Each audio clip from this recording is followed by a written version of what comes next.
Alhamdulillah,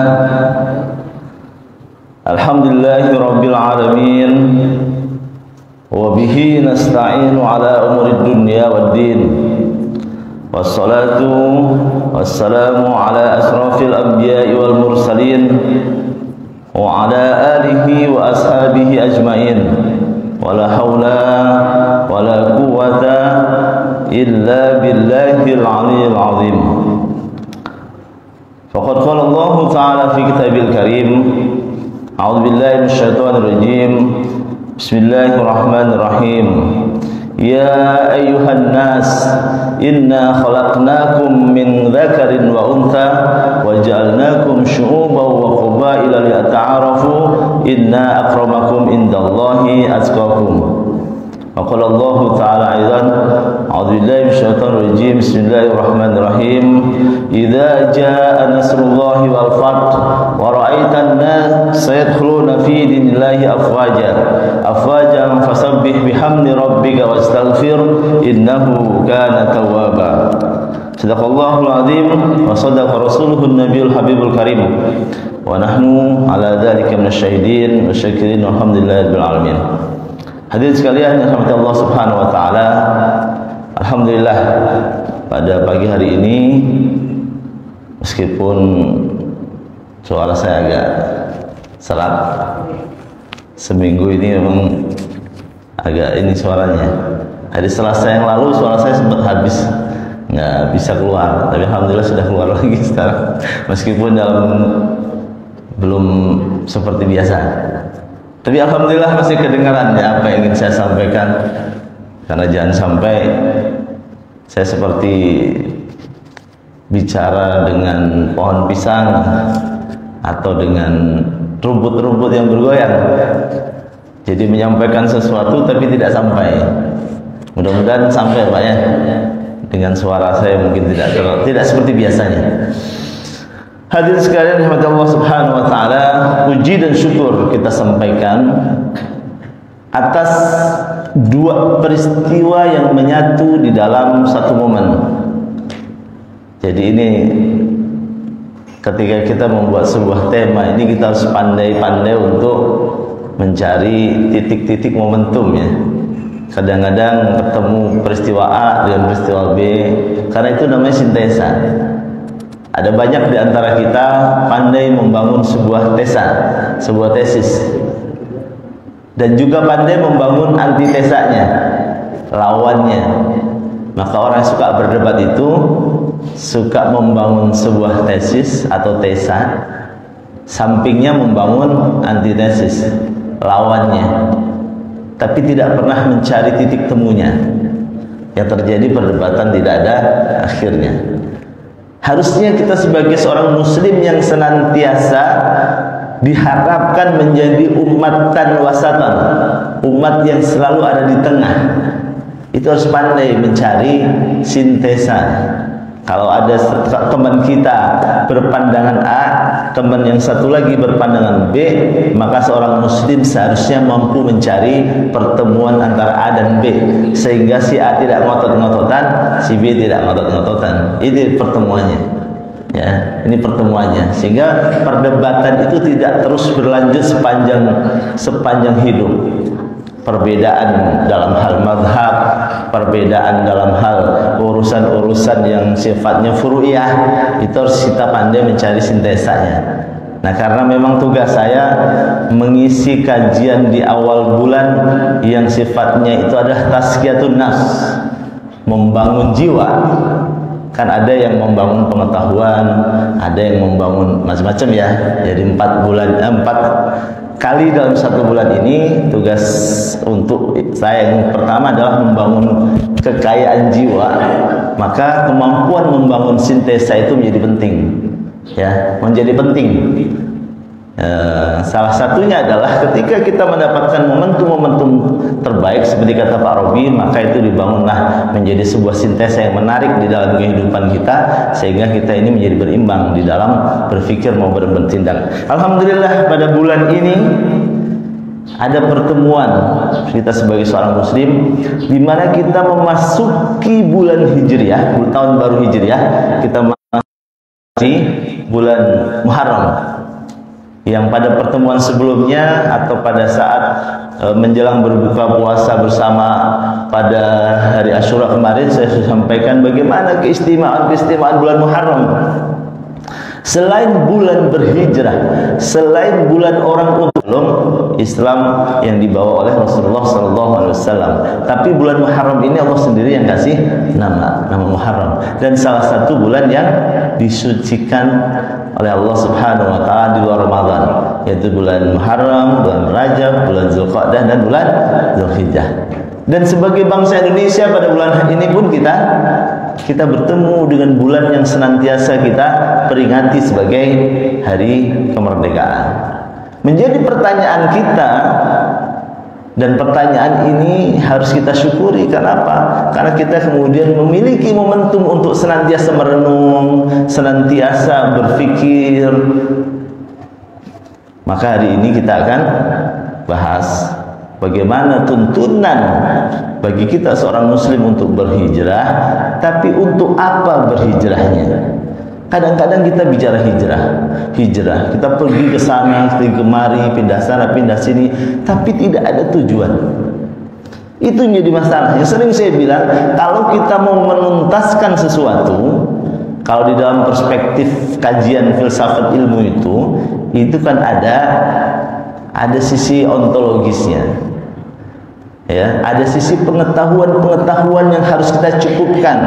Itu pun yang ketika ada pertanyaan kepada Nabi Musa, "Hai Musa, engkau mau milih mana? Ilmu, iman, atau amal soleh?" Maka yang dipilih pertama adalah ilmu. Itu sisi ontologis. Sehingga para ulama mengatakan lad-din illa bil ilmi. Tidak ada agama kalau tidak dengan ilmu. Jadi tidak ada agama kalau tidak dengan ilmu. Orang sholat seenaknya, orang ngaji seenaknya, orang berbuat sesuatu seenaknya, maka ilmu itu harus didahulukan. Itu sisi ontologis. Yang kedua adalah sisi epistemologisnya. Bagaimana kemudian ilmu itu diterjemahkan di dalam hal yang konkret. Di situ terjadi sintesanya. Ilmu kita tahu sholat ini harus begini, tapi prakteknya bagaimana? Dalam keseharian. Terus setelah sholat itu bagaimana prakteknya? Di situ ada aspek epistemologisnya. Harus dipahami. Jangan kebanyakan ilmu tapi prakteknya bingung mau seperti apa. Belajar motong kambing tapi tidak pernah motong kambing, ya kan? Belajar tentang sholat tapi sholatnya tidak dilakukan. Belajar tahsin tapi ngaji Al-Quran tidak. Jadi tahsinnya rajin belajar bagus lah ya, tapi baca Al-Quran tiap harinya harus lebih rajin, karena tujuan ilmu itu untuk diamalkan. Ilmu yang tidak diamalkan itu seperti pohon yang tidak berbuah, besar, bagus, mentereng, gelarnya berendeng-rendeng, tapi amaliyahnya tidak ada, maka seperti buah pohon yang tidak berbuah. Ya ditebang aja lah, memenuhi halaman, ya boleh, kan seperti itu. Tapi di balik itu semua kita harus lanjutkan pada sisi aksiologis, pada sisi praktek sehari-hari, sehingga amaliyah kita tuh bermakna. Contoh, innas sholata tanha anil fahsya'i wal munkar. Sesungguhnya sholat itu seharusnya bisa mencegah dari perbuatan keji dan mungkar. Tapi kalau sholatnya rajin tapi keji dan mungkar tetap dilakukan, namanya pohonnya memang tidak berbuah.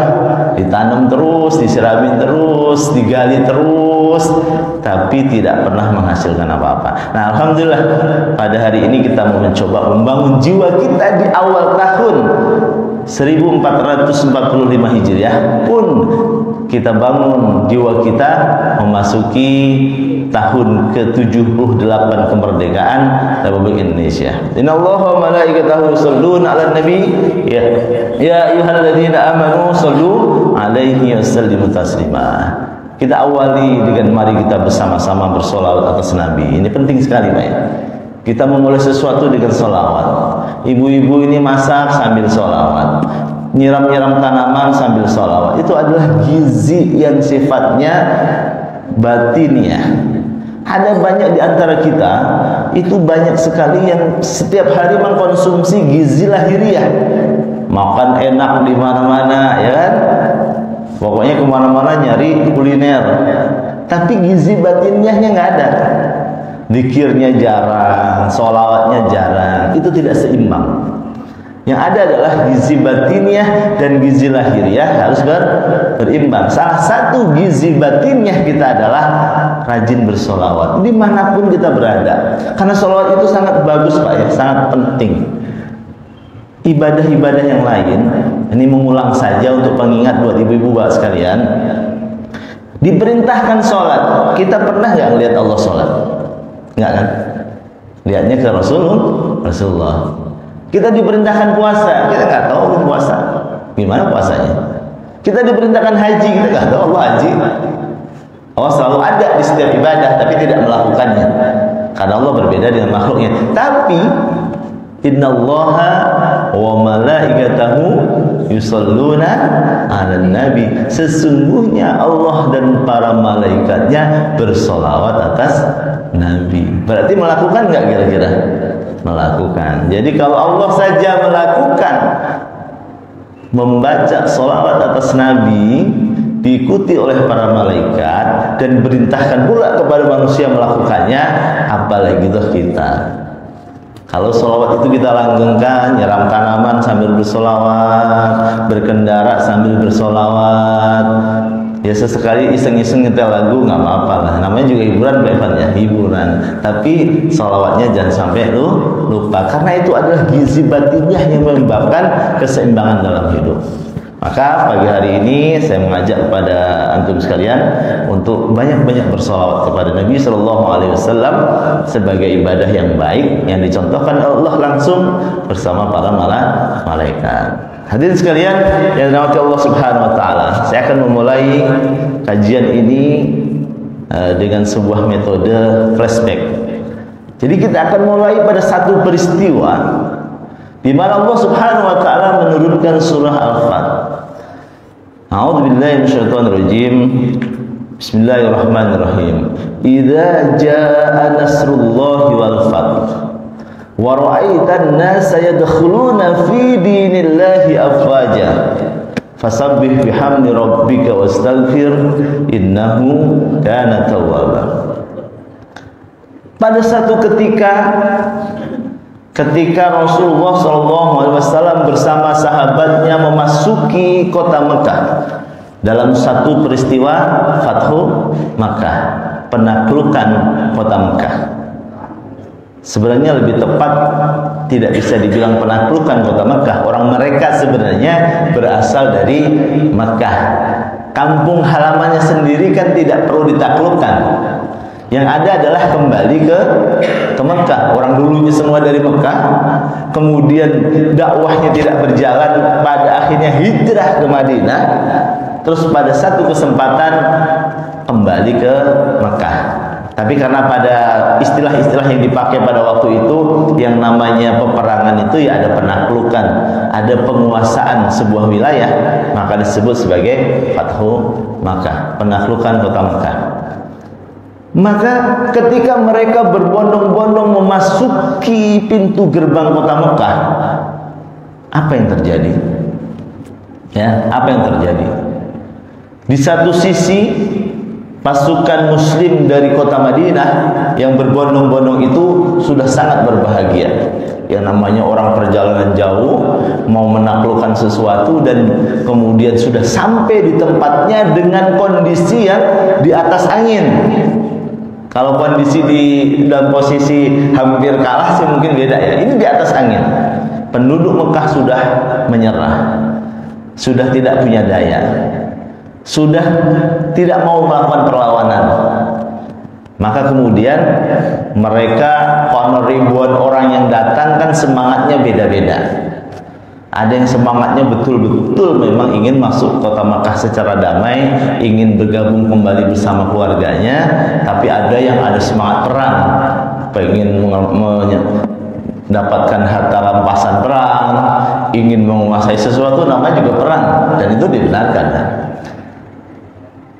Tapi satu hal yang kemudian sangat terkenal yang diberikan Allah Subhanahu wa Ta'ala dalam bentuk turunnya surat Al-Fat ini mengingatkan kepada kita semua mengingatkan kepada pasukan muslim pada waktu itu, idza jaa nasrullahi wal fath.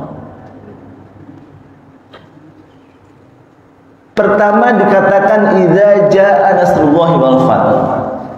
Jadi jika datang pertolongan Allah dan kemenangan itu bisa didapatkan. Yang pertama digarisbawahi bukan kemenangan dulu ya Pak ya, tapi nasrullah, pertolongan Allah. Pertolongan Allah itulah yang menyebabkan kita mendapatkan kemenangan. Bukan karena murni mereka hebat, bukan karena murni mereka menjadi pasukan-pasukan yang unggul. Ini penting bagi kita semua. Kita kadang-kadang ketika mendapatkan sesuatu yang kita munculkan nih, gua nih yang pinter, betul ya Pak ya? Gua nih yang kerja keras, gua nih yang hebat. Allahnya agak belakangan. Tapi sebenarnya di dalam hal apapun yang dipikirkan adalah la haula wala quwata illa billahil aliyah. Tidak ada daya, tidak ada upaya, tidak ada kehebatan kita apapun kecuali itu atas pertolongan, atas kehendak dari Allah Subhanahu wa taala. Maka yang dilakukan pertama adalah alhamdulillah, baru bicara yang lain. Kita dapat rezeki, alhamdulillah. Kita dapat kabar baik, alhamdulillah. Kita dapat sesuatu yang kita inginkan, alhamdulillah. Di sini bahkan sebuah kemenangan besar sekalipun menaklukkan sebuah kota yang dulu menindas mereka, yang dulu menindas mereka, yang mengusir mereka, yang memisahkan keluarga-keluarga, yang menyita harta mereka, yang menjadi barier terbesar di dalam perjuangan Islam. Ketika sudah ditaklukkan, euforianya diredam. Jangan, karena sesungguhnya ini adalah pertolongan dari Allah Subhanahu wa ta'ala, bukan karena kehebatan pasukan muslim. Inilah kemudian kalau kita kaitkan dengan konteks Indonesia, di pembukaan apa? Atas berkat rahmat Allah. Ini sebenarnya diambil dari konteks ini. Para ulama-ulama yang merumuskan Piagam Jakarta, salah satunya pembukaan Undang-Undang Dasar 45. Ini ada yang terlewatkan dulu itu. Kan orang-orang yang tidak setuju dengan Piagam Jakarta ya, ketuhanan dengan kewajiban menjalankan syariat Islam kepada pemeluk-pemeluknya, ikan mencoba untuk melakukan lobby-lobby sehingga kata-kata kewajiban menjalankan syariat Islamnya hilang ya, ketuhanan yang Maha Esa. Tapi lupa di pembukaannya kata-kata atas berkat rahmat Allah yang Maha Kuasa tidak berhasil dihapuskan, tersisa sampai sekarang. Di situ sebagai sebuah bayangan sejarah bahwa betapa peran para ulama itu besar sekali di dalam penyusunan pembukaan Undang-Undang Dasar, penyusunan Undang-Undang Dasar itu sendiri, termasuk penyusunan Pancasila yang semuanya berasal dari Al-Quran. Ya, nanti satu waktu pas hari lahir Pancasila, kita akan bahas bagaimana nilai-nilai Al-Quran yang diadopsi untuk sila-sila dalam Pancasila, mulai ketuhanan, keadilan, dan lain sebagainya. Tapi tidak sekarang. Kita ambil sedikit saja bahwa di dalam pembukaan Undang-Undang Dasar 45 pun kata-kata atas berkat rahmat Allah itu muncul, yang muncul idza jaa nasrullahi wal fath, bahwa sesungguhnya kemenangan yang didapatkan itu adalah atas pertolongan Allah Subhanahu wa ta'ala, atas berkat rahmat Allah Subhanahu wa ta'ala. Wa ra'aitan nasa yadkhuluna fi dinillahi afwaja. Dan kita melihat, dan mereka melihat manusia berbondong-bondong masuk ke dalam agama Allah Subhanahu wa ta'ala. Ini adalah satu peristiwa yang mungkin tidak terulang di dalam peperangan apapun. Ketika pasukan Islam itu masuk ke dalam kota Mekah, tidak ada satupun pertumpahan darah, tidak ada darah yang ditumpahkan, tidak ada pohon yang ditebang, tidak ada aset-aset yang disita. Kata Rasulullah, wahai penduduk kota Mekah, ya, menyapa penduduk kota Mekah dengan kata-kata yang terkenal bahwa mereka dipersilahkan untuk tetap ada di tempat. Orang-orang yang setuju dengan kehadiran kaum muslimin silahkan, yang tidak setuju silahkan pergi. Tidak ada penangkapan, tidak ada lagi pemenjaraan, semua berjalan damai. Mungkin perang mana di dunia ini yang kemudian tidak ada darah yang tertumpah tapi bisa menguasai sebuah kota. Nah, semuanya itu ada rahmat, atas berkat rahmat Allah SWT. Dan sejak saat itu orang berbondong-bondong masuk Islam, termasuk juga orang-orang yang tadinya memusuhi. Ya, tadi memusuhi. Apakah itu motifnya itu karena biar tidak disuruh pergi atau biar tidak ditangkap, itu urusan hati mereka. Tapi mereka berbondong-bondong masuk Islam dan kemudian terbentuklah sebuah masyarakat yang baik di sana. Kenapa? Karena mereka dengan sukarela untuk bergabung bersama kaum muslimin untuk membangun kembali kota Mekah. Nah, tapi kemudian apa yang kemudian dilakukan? Apakah di situ kemudian ada perayaan-perayaan berlebihan?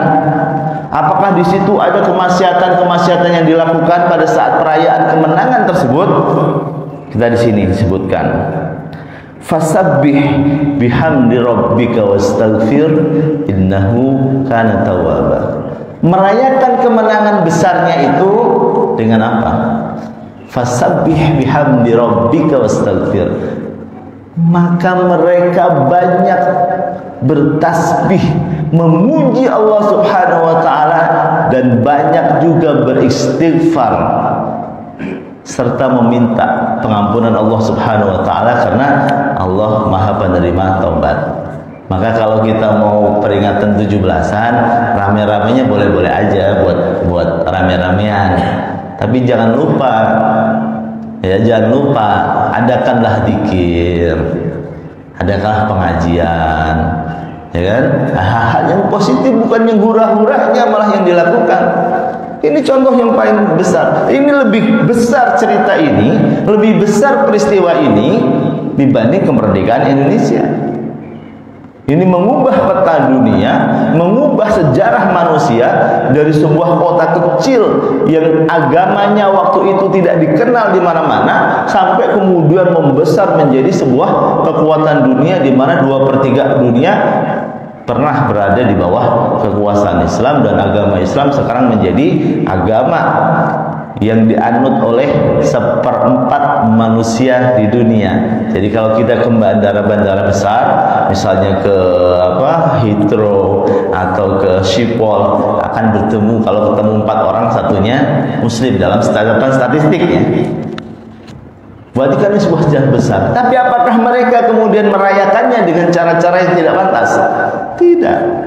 Mereka banyak bertasbih, banyak istighfar, dan bertobat kepada Allah Subhanahu wa taala, bahwa muncul kesadaran bahwa apa yang kita dapatkan ini karena atas berkat rahmat Allah Subhanahu wa taala. Ini adalah sebuah peringatan yang diberikan kepada siapapun.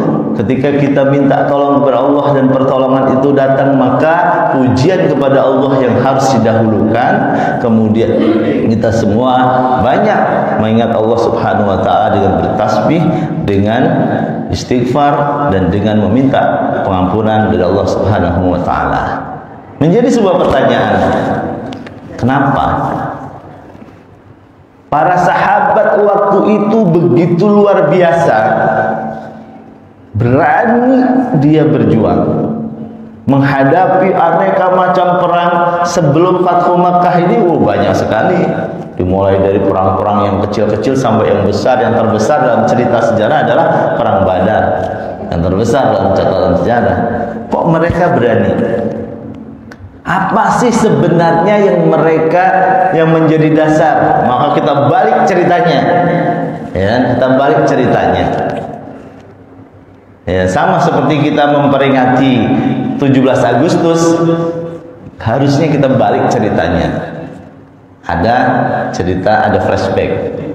Hadirin sekalian, kepada Allah Subhanahu wa taala, ketika Islam pertama kali diturunkan oleh Allah Subhanahu wa taala, kita garis bawahi ya, Islam yang dimaksud ini bukan Islam yang dianut oleh dari Nabi Adam sampai sekarang. Semuanya adalah muslim, tapi dalam versi kenabian yang berbeda-beda.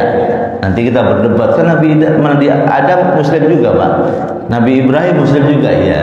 Kita mengatakan betul mereka semua muslim. Tapi yang kita maksud sekarang adalah Islam yang dibawa oleh Rasulullah Sallallahu Alaihi Wasallam sebagai penyempurna risalah dari nabi-nabi yang sudah ada. Jadi kita batasi di situ ya. Berarti dimulai dari abad ke-7, ya, abad ke-7. Dilahirkannya Rasulullah SAW 571 Masehi. Dari situ kita akan mulai. Pada saat Islam kemudian didatangkan, diturunkan wahyunya kepada Rasulullah SAW, apakah serta merta itu diterima? Ternyata tidak. Dan mayoritas yang menerima ajaran itu didominasi oleh kaum mustadafin, selain keluarga-keluarga dekat yang sudah mengenal, yang betul-betul percaya. Kaum mustadafin, disepahami kaum mustadafin, orang-orang yang tertindas, orang-orang yang terpinggirkan. Jadi pada masa itu, Bapak Ibu sekalian, yang namanya perbudakan ini sudah menjadi tradisi yang luar biasa. Orang kalah perang ditangkap jadi budak, dijual belikan. Nyari orang di hutan di Afrika sana, di hutan ditangkapin, dijadikan budak, diperjual belikan. Manusia dibedakan menurut kasta-kasta. Manusia dibedakan menurut strata sosial. Dibedakan menurut suku. Ada orang suku ini lebih mulia dibanding suku ini. Yang menjadi persoalan adalah kaum budak ini nggak punya apa-apa, bahkan punya diri sendiri aja nggak bisa. Dia seperti apa? Seperti binatang yang berbentuk manusia, disuruh apapun, kalau salah dicambuk, nggak punya harga diri. Padahal seperti manusia biasa, karena mereka statusnya budak. Itu pada abad 7. Nanti kita bandingkan dengan dunia barat yang masih mengenal perbudakan pada abad ke-19. Kita di Islam abad ke-7 ini sudah ada perlawanan. Kenapa kemudian para budak, orang-orang tertindas, orang terpinggirkan, suku-suku yang tidak mendapatkan akses terhadap pemerintahan dan kekuasaan, kok lebih tertarik dengan ajaran itu? Ini menjadi nilai di tema saya sampaikan, kemerdekaan sejati, ya. Menjadi nilai. Karena mereka tertarik dengan firman Allah Subhanahu wa taala, ya ayuhan nas, wahai manusia, inna khalaqnakum min dzakarin wa untha. Sesungguhnya kami menciptakan engkau sekalian dari laki-laki dan perempuan, wa ja'alnakum syu'uban wa qabaila, dan menjadikan engkau sekalian berkoloni-koloni, bersuku-suku, berbangsa-bangsa. Ada yang Jawa, ada yang Sunda, ada yang Betawi, ada yang Batak, ada yang Minang, ada yang bangsa Arya, ada bangsa Dravida, macam-macam di dunia ini. Untuk apa? Lita'arufu, agar kalian saling mengenal satu dengan yang lainnya. Ini saja sudah tahun itu pada saat perbudakan luar biasa. Sampai hari ini ada juga negara yang masih menganut kasta-kasta, ya. Waktu itu yang namanya budak itu melintas di samping tuannya lagi ngobrol aja nggak berani. Boro-boro mau iseng-iseng apa salaman atau apa. Betul-betul manusia itu dikastakan. Ada yang bahkan bukan budak saja, sesama orang yang merdeka, dari suku mana, dari marga apa, itu sudah dibedakan. Ada suku-suku tertentu yang mendapatkan akses yang optimal, semua boleh, tapi ada suku tertentu yang tidak boleh. Ada suku-suku yang bisa bebas ke Ka'bah, ada yang tidak boleh, hanya bisa melihat dari jauh. Nah, begitu mendengar pernyataan yang sangat menyentuh, yang mendobrak struktur sosial pada waktu itu, wahai manusia, sesungguhnya kami menciptakan engkau dari jenis laki-laki dan perempuan yang terdiri dari suku-suku bangsa-bangsa untuk saling mengenal. Itu menarik, ya kan? Inna akramakum indallahi atqakum. Sesungguhnya yang paling mulia di antara engkau sekalian, yang laki, yang perempuan, yang suku-suku, yang bangsa-bangsa, tidak ada kecuali takwanya. Itu menjadi sebuah harapan besar. Ini ajaran yang memerdekakan, bahwa manusia tidak dibedakan berdasarkan bangsanya, berdasarkan sukunya, berdasarkan jenis kelaminnya. Karena dulu itu namanya perempuan, Bu, jangan berpikir bisa jadi anggota DPR kayak sekarang. Jangan berpikir bisa jadi kepala desa. Perempuan pada masa itu jadi penghias belakang, jadi penghias dapur, jadi penghias penemanin suaminya kemana-mana. Tidak bisa menjadi apa-apa karena dibedakan betul-betul. Dan bahkan kalau kita baca cerita tentang bagaimana Umar bin Khattab ketika sholat, ya, ketika sholat menoleh ke kanan tersenyum, menoleh ke kiri menangis. Ketika ditanya, wahai Umar, kenapa engkau ketika sholat menoleh ke kanan kok tersenyum, ketika ke kiri kok menangis? Ya, aku kalau menoleh ke kanan ingat dulu aku begitu bodohnya mengikuti ajaran-ajaran jahiliyah. Aku bikin berhala dari kue-kue, habis itu ku makan. Ketawa dia kan. Masa bikin Tuhan kemudian Tuhannya dimakan.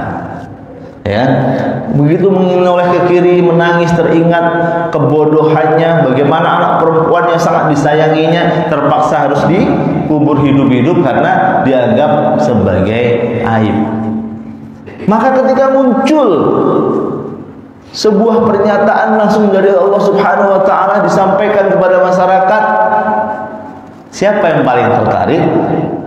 Ya, orang-orang yang terpinggirkan, yang merasa selama ini tidak punya akses, selama ini dikesampingkan, tertarik. Wah, ini agama yang memerdekakan jiwa, bahwa sesungguhnya, nah ini kita bahas bawah ya, sesungguhnya manusia ini terlahir merdeka, terlahir tidak dalam kekangan dari latar belakang apapun, sukunya, bangsanya, bahasanya, jenis kelaminnya, semuanya setara di hadapan Allah Subhanahu wa taala kecuali takwanya. Pembedanya hanya takwanya. Orang bertakwa bisa siapa saja, bisa suku apa saja, bisa jenis kelamin apa saja. Di situ kemudian berbondong-bondong para budak, suku-suku yang tidak utama, para wanita-wanita itu tertarik mengikuti Islam. Tapi sebaliknya, kelompok yang sudah menetapkan aturan-aturan diskriminatif justru menentang keras. Para pejabat-pejabat, para kepala-kepala suku menentang keras. Kenapa? Itu akan merusak struktur sosial mereka. Yang tadinya mereka bisa punya budak, yang tadinya mereka bisa selalu berkuasa, ingin perpanjang terus kekuasaannya, ya kan? Harus digantikan dengan kesetaraan yang dibawa oleh Islam. Jadi itu kemudian menjadi sumber energi, sumber inspirasi, sumber kekuatan buat kaum muslimin. Oke, kita sedang memperjuangkan sesuatu yang luhur, sesuatu yang baik, yaitu membangun sebuah kesetaraan di dalam kehidupan, bahwa tidak ada manusia yang lebih mulia dibanding manusia yang lainnya kecuali ketakwaannya. Maka itu menjadi energi. Ini yang kemudian menjadi jawaban Ketika muncul pertanyaan bagaimana Allah Subhanahu wa taala bisa menguatkan hati Ali bin Abi Thalib, menguatkan hati Abu Bakar, menguatkan hati para sahabat-sahabat yang lain ketika Allah Subhanahu wa taala memerintahkan Rasulullah berhijrah.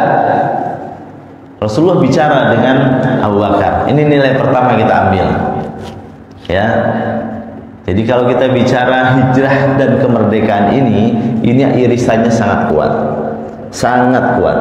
Hijrahnya para sahabat dari Mekah ke Habsyah, dari Mekah ke Yastrib, dari Mekah ke tempat-tempat yang lain, itu sebenarnya tujuan yang hakiki pertama adalah mendapatkan kemerdekaan yang sesungguhnya, yaitu kesetaraan yang diberikan Allah. Manusia dibedakan bukan lagi berdasarkan suku, berdasarkan agama, berdasarkan apa, tapi berdasarkan ketakwaan dari mereka. Nah, jadi poin pertama yang akan kita ambil muncul dari kisah Abu Bakar dan Nabi Muhammad SAW. Pada satu hari, hadirin sekalian, Rasulullah berbicara dengan Abu Bakar. Wahai Abu Bakar, Allah memerintahkan kita untuk berhijrah. Kita tidak mungkin lagi melanjutkan perjuangan di sini karena tekanan sudah semakin besar. Orang sudah terang-terangan menyakiti kaum muslimin, bukan hanya secara verbal tapi sudah secara fisik. Maka kita harus berpindah. Abu Bakar sangat senang. Oh, alhamdulillah, ayolah kita berangkat. Namanya juga orang kaya ya, Abu Bakar itu kan orang kaya. Langsung dia ke pasar membeli 2 ekor unta. Abu Bakar beli 2 ekor unta. Ya Rasulullah, aku sudah membeli 2 ekor unta, ayo kita berangkat. 1 untukmu, 1 untukku. Kata Rasulullah, saya tidak akan naik unta yang bukan milik saya. Kata Abu Bakar, saya sudah sedekahkan, sudah sediakan, hadiahkan ini untukmu. Kata Rasulullah, oke, aku akan membayarnya. Muncul pertanyaan, dikasih unta yang bagus untuk perjalanan berdua, tapi tidak mau menerima. Kalau sekarang, jangankan dikasih unta, dikasih mobil odong-odong aja, pejabat-pejabat itu senang banget ya kan? Jangankan mau membayar, kalau perlu diem-diem gitu, ya kan? Tiba-tiba uangnya 287 miliar gitu ya, terus 27 miliarnya dikembalikan karena takut sama KPK ya.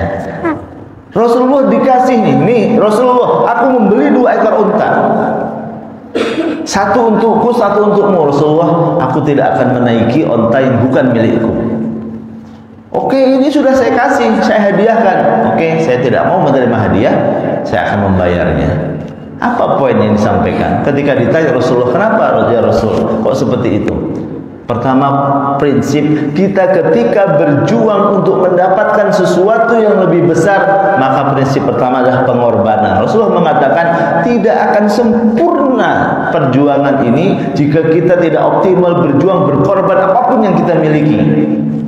Maka kalau kita ingin berhijrah, Pak, ya jangan cuma di teorinya saja. Ya memang harus ada yang dikorbankan, harus ada yang ditinggalkan. Kesenangan kita main gaplek karena kita mau berhijrah, kadang-kadang berat kan ditinggalin, ya harus dikorbankan. Kesenangan kita misalnya olahraga atau kesenangan kita berkumpul-kumpul, kalau betul-betul mau berhijrah, betul-betul mau mendapatkan hasil yang optimal, mendapatkan kemerdekaan, seperti Rasulullah, aku tidak akan menerima hadiah, aku tidak akan menaiki unta yang bukan milikku, aku akan membayarnya semampu yang bisa aku lakukan. Kenapa? Ingin agar sesuatu yang diperoleh dengan susah payah, maka dia akan menghargai keberhasilannya, dia akan menghargai hasilnya dan menikmati prosesnya. Itu penting, Pak. Bagi kita yang sedang ada masalah, mau berhijrah, mau mendapatkan kebaikan, mendapatkan kemerdekaan, berkorban. Memang ada yang harus ditinggalkan, memang ada yang harus dikorbankan, ada harga yang harus dijual, yang harus dibayar. Tidak bisa kita mau mendapatkan sesuatu cuma-cuma. Rasulullah mencontohkan, udah dapat cuma-cuma tapi tidak mau. Itu contoh, prinsip pertama bagi siapapun yang mau berhijrah. Misalnya nih, adik kita nih, Andi, berhijrah dari Garut ke sini. ke masjid, banyak nyamuk, ya kan? Banyak nyamuk sendirian, ya kan? Kalau malam-malam nggak ada teman, itu adalah harga yang harus dibayar dari orang yang berhijrah. Tapi kalau kita kemudian menjalankan itu dengan baik, insya Allah Allah kasih hasil yang luar biasa. Surah Al-Fat tadi, betapa hijrahnya kaum muslimin yang dulu tidak pernah terbayangkan bisa kembali ke Mekah, ternyata kembali dengan damai, mendapatkan kemerdekaan, mendapatkan sesuatu yang sangat besar. Sama juga para pendiri negeri ini. Siapa sih yang berani waktu itu mengatakan bahwa kita akan merdeka? Siapa sih yang berani mengatakan pada saat Jepang masih bercokol di sini, kemudian tiba-tiba proklamasi kita bisa lakukan? Nggak ada yang berani. Tapi pengorbanan mereka yang melakukan keberanian-keberanian itulah yang mendapatkan hasil yang baik. Maka prinsip itu kata Rasul, kalau mau berhijrah, maka hijrahlah secara optimal. Tinggalkan yang sudah ada, ambil yang baru. Nah, ini kemudian diabadikan. Kata-kata hijrah ini menjadi dasar keluarnya terminologi tentang niat. Innamal a'malu binniyat fa innama likulli imri'in ma nawa. Faman kanat hijratuhu ila Allah wa rasulih fa hijratuhu ila Allah wa rasulih. Faman kanat hijratuhu lidunya yusibuha aw imra'atin yankihuha fa hijratuhu ila ma hajar alaih.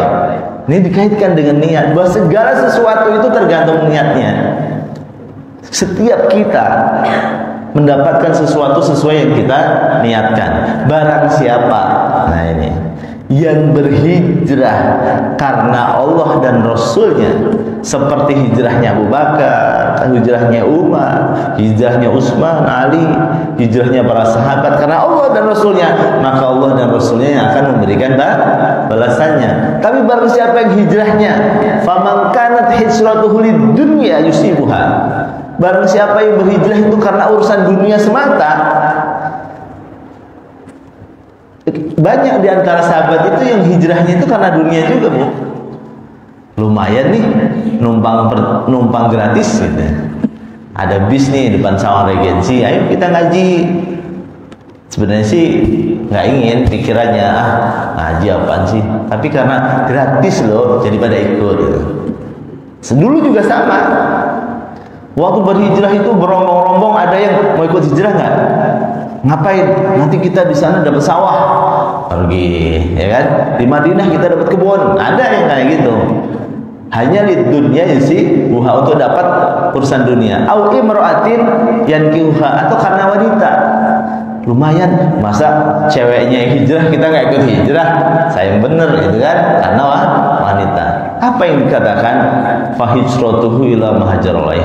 Hijrah kalian hanya dapat itu saja, dapat dunia dan wanita saja, atau bahkan tidak, nggak dapat sawah, nggak dapat kebun, nggak dapat wanita. Karena hijrahnya karena urusan dunia. Maka kalau kita berhijrah seperti hijrahnya para sahabat, dengan prinsip pengorbanan yang dicontohkan oleh Rasulullah, bagaimana mau dikasih gratisan nggak mau, pokoknya aku mau bayar, aku mau hijrah dengan optimal, ada harga yang harus dikeluarkan. Makanya kalau ada kegiatan ziarah-ziarah, ada iurannya, itu bagus, Pak. Ada iurannya, jangan gratis. Kalau gratis itu nanti seenaknya, ya kan? Kau udah ngerasa walaupun 100.000, 200.000, gue udah berkorban nih, masa iya kita nggak serius gitu kan? Ada yang harus dikeluarkan. Seperti Rasulullah mencontohkan membayar ontaknya. Itu yang pertama. Jadi harus ada pengorbanan. Hijrah itu pengorbanan. Nah, yang kedua, poin yang kedua adalah ada sebuah makna hidup. Kenapa para sahabat itu begitu bersemangat? Ini dicontohkan oleh Ali bin Abi Thalib. Jadi pada saat malam hijrah itu, Bapak Ibu sekalian, Ali bin Abi Thalib itu belum ikut. Kenapa? Karena disuruh menggantikan Rasulullah untuk tidur di kamarnya. Sekarang nggak tahu ada anak muda yang berani apa enggak ya. Jadi Rasulullah sama Abu Bakar berhijrah melewati pintu belakang, mencari jalan samping. Kemudian orang-orang kafir ini sudah mengepung rumah Rasulullah SAW untuk membunuh beliau. Diperintahkan kepada Ali Ya, Ali bin Abi Thalib, sahabat, sepupu, menantu, jadi satu tuh Ali bin Abi Thalib. Tapi dalam konteks ini sebagai sahabat, untuk tidur di tempatnya Rasulullah dengan selimutnya Rasulullah, sehingga ketika orang-orang kafir itu ngintip, Muhammad masih tidur, ada orangnya kan? Oh, jadi dia nggak menyerah, oh masih tidur. Kalau tahu tempat tidur itu kosong, langsung dikejar pasti. Nah, Ali bin Abi Thalib itu tahu, dan bahkan di dalam satu kisah, begitu setiap detik, setiap menit rumahnya dilempari batu, diteriakin dengan cacian-cacian dari luar, beliau mendengar. Ali bin Abi Thalib itu bukan tidur, nggak bisa tidur, menangis dia. Menangisnya kenapa? Apakah karena takut nanti orang-orang kafir itu datang untuk membunuh beliau karena beliau menggantikan posisi Rasulullah di dalam kamarnya? Tidak, beliau menangis begini. Ya Allah, begini yang dirasakan oleh Rasulullah setiap hari. Bukan hanya satu malam. Dia hanya merasakan satu malam itu doang. Dilempari batu, diteriakin, dimaki-maki, dilempari kotoran. Tapi Rasulullah tiap hari mendapatkan itu. Sampai dia kemudian menangis betapa bersedihnya, ya Allah. Orang yang mau dimuliakan itu ternyata setiap hari harus merasakan penderitaan yang luar biasa. Saya tidak ada apa-apanya. Disitulah kemudian beliau dengan mantap, oke, kalau memang Allah akan mengambil nyawaku demi untuk membela Nabi Muhammad SAW, aku akan siap. Di situ kemudian ada makna hidup, bahwa hijrahnya kita untuk mendapatkan sesuatu yang sangat hakiki di dalam kemerdekaan kita, yaitu mendapatkan predikat sebagai hamba yang bertakwa, yang dimuliakan Allah Subhanahu wa taala, yang stratanya itu dibedakan bukan karena suku, bangsa, bukan karena jenis kelamin, bukan karena jabatan, tapi karena ketakwaannya. Maka apa yang dilakukan Ali bin Abi Thalib, walaupun aku harus mati, tapi mati untuk membela Rasulullah SAW, namanya akan tetap hidup. Maka kemudian diabadikan di dalam Al-Quran, janganlah engkau menyangka bahwa orang-orang yang mati berjihad di jalan Allah itu mati. Mereka itu tetap hidup di sisi Allah Subhanahu wa taala, dan mereka diberikan rizki oleh Allah Subhanahu wa taala. Ini makna hidup kita. Perginya kita, hijrahnya kita, berubahnya kita, bertobatnya kita untuk mendapatkan makna besar, yaitu kita hidup mulia di sisi Allah Subhanahu wa taala sebagai orang yang bertakwa. Walaupun kita mungkin tidak panjang umur, kita nggak tahu. Seperti pengajian tadi malam, orang yang dalam perjalanan, orang yang sedang berhijrah, orang sedang berjihad, kemudian wafat, maka siksa kubur pun dia tidak dapatkan. Nah, semalam kan ya kan? Ini kan penting, sehingga kita tuh bersemangat, kita berubah tuh untuk apa? Berhijrah tuh untuk apa? Untuk mendapatkan kemuliaan Allah Subhanahu wa taala. Itu yang kedua. Terakhir yang ketiga, ketika memasuki Gua Sur. Ini penting juga, Pak ya. Sudah ada di dalam Gua Sur, yang sudah pernah ke sana dan iseng-iseng melihat kan pasti tahu medannya seperti apa. Ya kan, tanjakan-tanjakannya masuk ke gua nggak semua orang bisa masuk ke sana. Rasulullah dan Abu Bakar bersembunyi di situ, kemudian apa? Datang orang-orang kafir, berhasil mengejar ternyata. Abu Bakar gemeteran, Bapak Ibu sekalian. Gemeteran, takut, sampai kemudian bertanya kepada Rasulullah, ya Rasul, mata Rasulullah, ya Rasulullah, kapan pertolongan Allah datang? Apa kata Rasulullah? La takhaf wa la tahzan, innallaha ma'ana. Jangan takut, jangan khawatir, Allah bersama kita. Ketika kita yakin bahwa kita berhijrah untuk mendapatkan kemuliaan Allah Subhanahu wa taala, maka Allah tidak mungkin meninggalkan kita. Maka bagi kita yang berubah, sepertinya kok meninggalkan kehidupan ribawi kok berat jadinya. Betul nggak Pak ya? ya kan? Pergi pindah pekerjaan dari pekerjaan yang penuh dengan kemaksiatan, pindah ke pekerjaan yang bagus, kok berat rasanya? Belum ada apa-apanya dibanding beratnya Ali bin Abi Thalib. Belum ada apa-apanya dibanding Abu Bakar. Abu Bakar tuh orang kaya raya di Mekah, ditinggalkan semua loh, Pak. Ya kan? Ditinggalkan semua, tapi tetap sebagai manusia biasa ngeri. Orang di goa, di depan goa udah banyak pasukan kan? Tapi Rasulullah menepuk-nepuk, nggak usah khawatir, nggak usah takut, Allah bersama kita. Dan sejarah mencatat apa? Tiba-tiba ada laba-laba bikin sarang, ya kan? Itu kan pertolongan Allah semua. Yang kadang-kadang berasal dari sesuatu yang tidak disangka-sangkakan. Man yattaqillaha fayaj'alahu makhrajan. Barang siapa yang bertakwa kepada Allah Subhanahu wa taala, maka Allah kasih pertolongan dari sumber yang tidak disangka-sangka. Ada burung merpati tiba-tiba bertelur di situ. Ya kan orang kafir kan mikir, ini nggak mungkin ada manusia masuk. Kalau laba-labanya nggak rusak, ada burung bertelur di situ, kalau memang ada orang masuk kan kabur itu burung.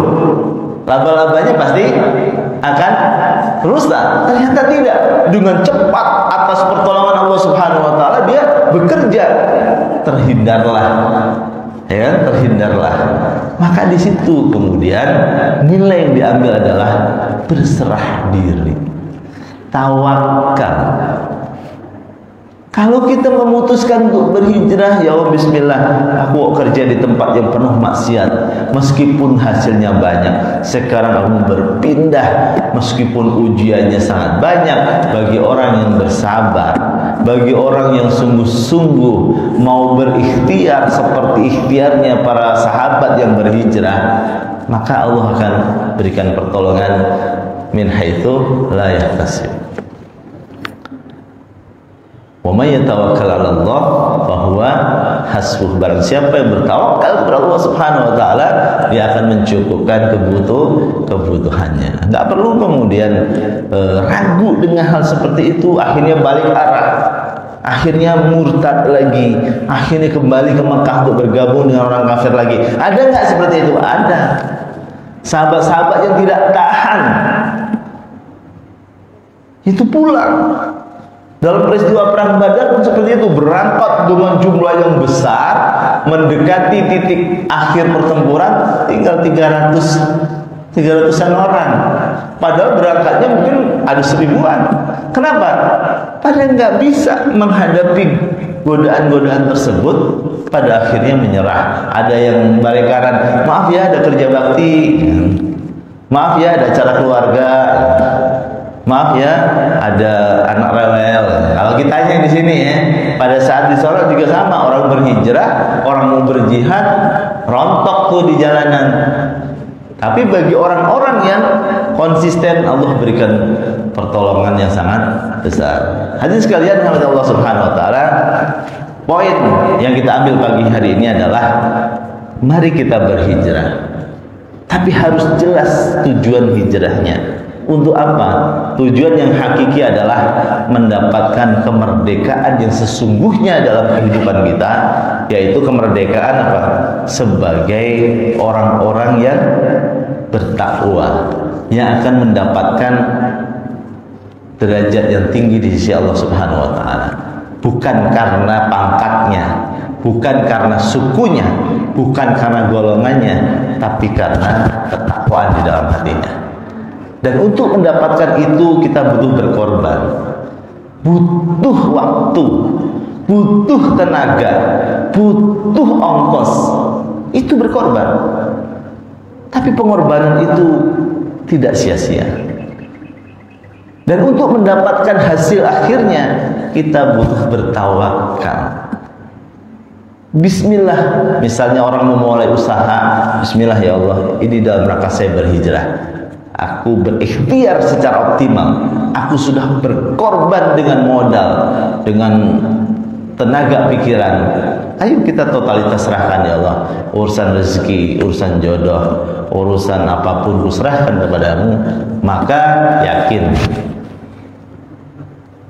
man yattaqillaha fayaj'al lahu makhraja wa yarzuqhu min haitsu la yahtasib wa may yatawakkal 'ala Allah fa huwa hasbuh.